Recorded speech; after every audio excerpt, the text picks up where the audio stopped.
Our social workers really went to every single 4.4 million families. No. Yes. To make sure that they still should be part of the program. Okay. So May that mga was, nag-graduate na di ba? may mga in-exit. Oh. So, inalis na natin yung mga hindi na dapat. Tinuloy ko yung Kumbaga, drive. when you say hindi na dapat, umasenso na Umasenso na sila. Ilan Okay. yun? Ilang porsyento? Since I joined the department, 700,000 plus and still growing. Kasi the case management will show you the different life economic stages. The lowest being survival, isang kahid, isang tuka. The second one is subsistence, yung sapat lang.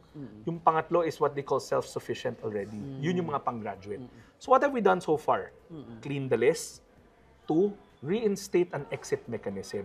Says, since day 1, walang exit mechanism. Nga. Ikaw lang nagawa nun? Well, our social workers and the President's instruction is to make sure na yung dapat mag-exit na to make way for new people who might need to be part of the program. Okay. So nag-exit kami using case management. Ngayon lang yan nangyari in this administration. Noon, may entry, kaya nga ang tagal na minsan nila sa programa.